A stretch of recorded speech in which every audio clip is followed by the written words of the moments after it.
Just don't crash your plane that I built.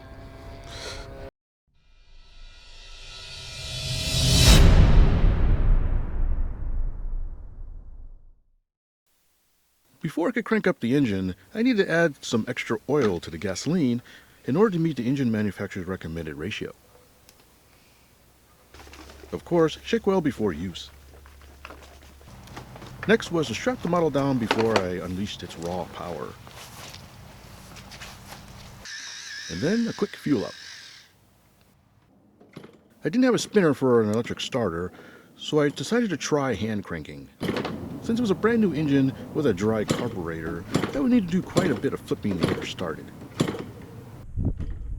So I flipped, and flipped, and flipped, and flipped, until finally, oh yeah, we got a pulse. Told you it'd work. Just listen to her purr. The engine was running well, but still needed some tweaking of the high and low mixture settings. Eventually, I ran a couple of tanks to break her in a bit. Oh, I just had to test a remote choke as an engine kill switch. Worked like a charm. One thing of note is how messy the exhaust is on new gas engines. Yuck. Fortunately, it will eventually stop doing that. Closer inspection showed I hadn't glued the elevator horn in adequately. Talk about scary. Back in the shop, I roughed up the fiberglass horn and made sure to epoxy it in real good.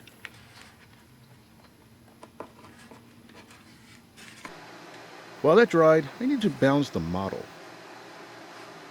Despite my best effort at arranging the internals, you can see it needed some nose weight.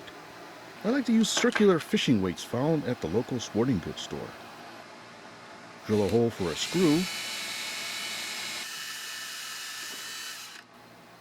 then mount as many as you need by securing with lock nuts. In my case, I needed 12 ounces. Ah, there, much better. If a little bit nose heavy. It's now P-Day, which by chance happened to be an impromptu warbird day at the local flying field. How would the newly minted P-47 fare against its fellow brethren? Well, hopefully better than this Zero.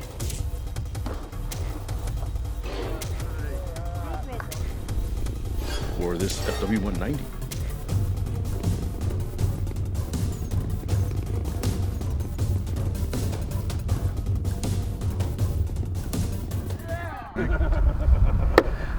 Okay, she's fueled up, and she's ready to go. I have no more excuses. We're going to give her a maiden trial. As you can see, the cowl is off, and leave the cowl off so that if I can do easily do any engine tuning or adjustments as needed for after the first flight or so. So we're gonna take her up and see how she flies. Got a little bit of a trepidation going on, but I think we'll be okay. We got a little bit of a crosswind today, and kind of a murky sky, so hopefully the visibility will be good. But people have been flying today, so I have no more excuses. Let's get her cranked up and up in the air. To the clank captain, he would go. Well, he got killed one day, so that black guy. And starting is much easier now. One last engine jack. Okay, let's get this piece in the air. Ailerons are running. It's right and left aileron, up, down.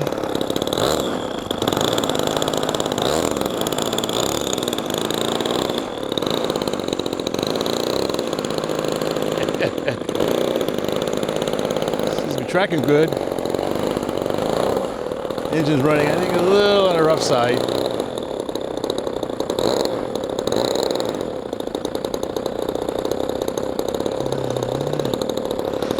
Remember where the gear switch is? Alright, no more excuses.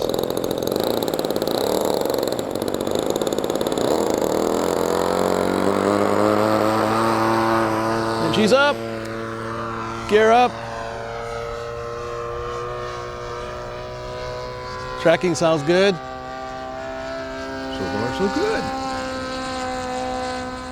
I was immediately at ease with the model, as the trims were pretty close and it handled like a charm.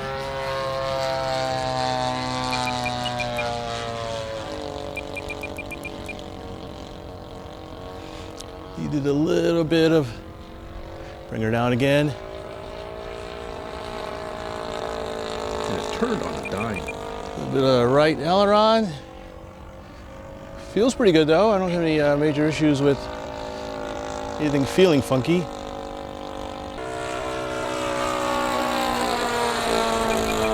The down trim, a little more right. Trim's a little off, but not bad. Ailerons are pretty mild. Even at partial throttle, it felt very solid. This is about half throttle. You can hear it kind of burbling a little bit. I think a low pass is due.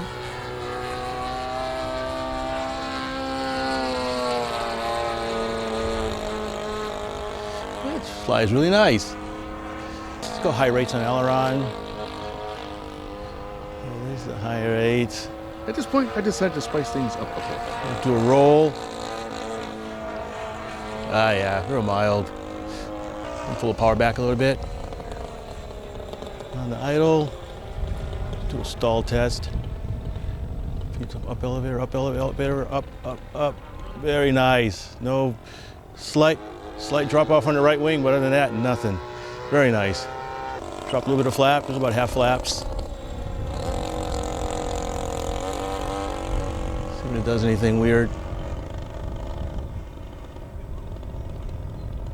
Pull some up. Stall recovery is very quick and non-threatening. Okay, a little bit more wing drop on flaps down, but not bad. Yeah, I think I like this plane a lot.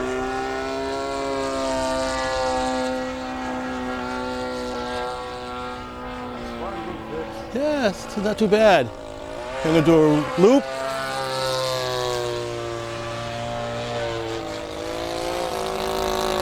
Nice. It's got good power. I was most surprised at the vertical performance on the 26cc. In fact, let's try a climb. Full throttle. That was me. Oh, it's got good power. Look at that. Very nice.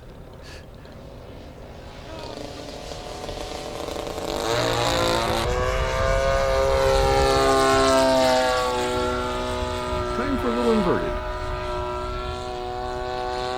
I found it flew just as well, belly side up.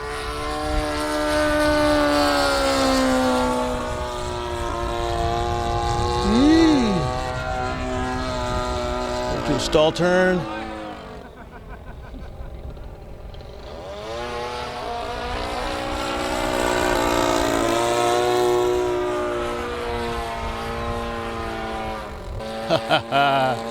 This is nice. All maneuvers were smooth and deliberate. There was no twitchiness at all.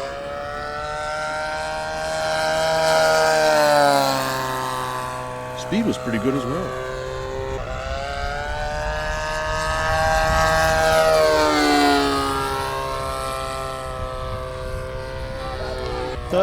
Have fun with this. I don't think it'll knife edge, will it? Not quite. Yeah, it's dropping. Try the other direction.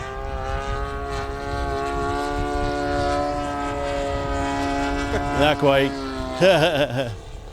Oh well, can't have everything. All right. Let's bring her in. All right, we've got 3 green. Drop a little bit of flap.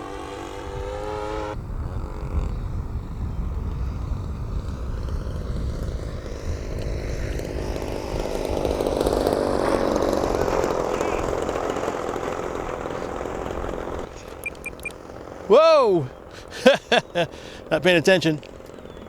I almost fucker-wolfed it. There we go. Yeah, gonna have to adjust that tail wheel a bit. Needs to be adjusted. With the engine confirmed running good, it was time to attach the cowl. Yeah, now she looks the part.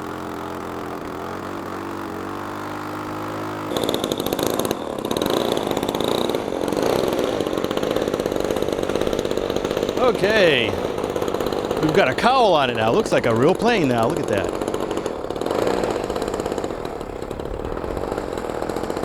There we go. Number one in pattern.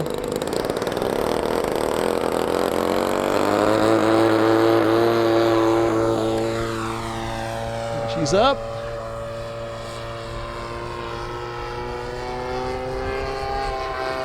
A little bit of right trim again. That's interesting. Now we can have some real fun. Bring her down. Yeah.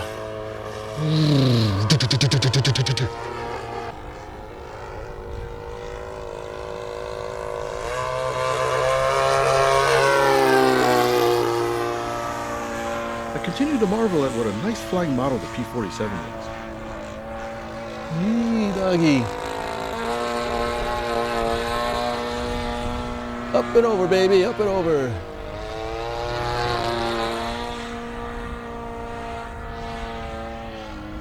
So, doesn't look like I've changed much. Interesting, I needed a couple of little more trim changes with the cowl on, but other than that, seems to be flying good. It's running. Didn't change the sound a whole lot. That's really nice. I think I'd like a little bit more crispness in my ailerons. This is high rate per the manual, and it's fine. Very nice, easy. Very scale-like. Yeah. But I couldn't hog all the flight time. I needed to let the plane's true owner have a try. All right, Jeff, you want to try it? Ready? Yeah. Okay, you have the control. Cameraman Jeff quickly had a smile on his face. Yep, that's the face of one happy dude.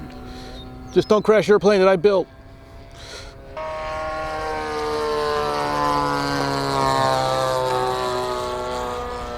Jeff took to the P-47 like a duck to water.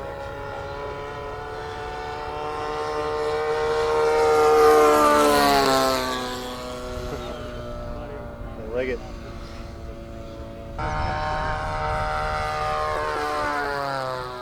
He's having too much fun. Time for me to regain control. I have control. All right. You survived Jeff's grubby hands. Barely. Barely. That was awesome. You like? You like a plane?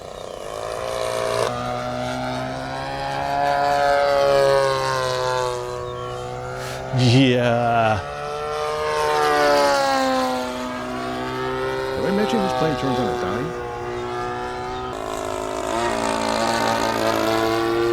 I really didn't want to give it back. But alas, all good things must come to an end. All right. Gear down, They're both down. flaps down.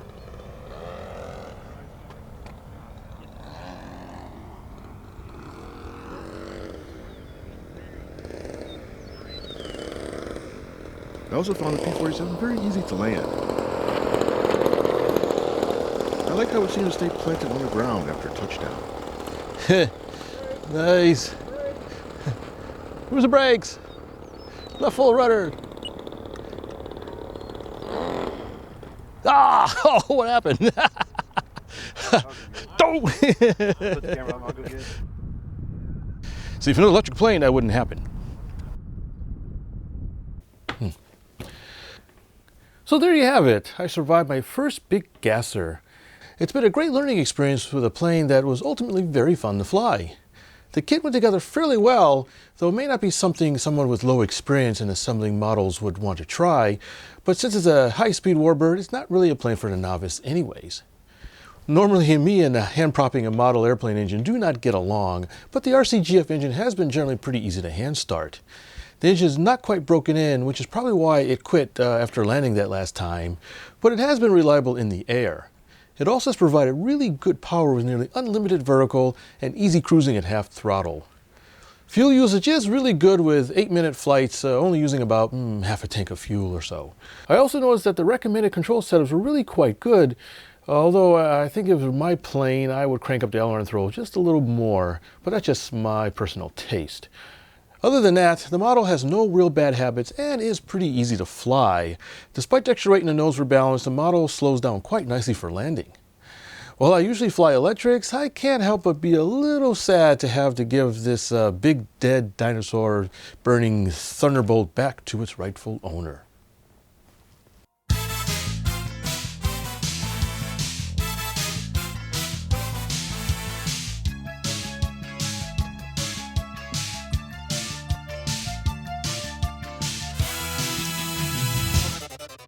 See, if another electric plane, that wouldn't happen.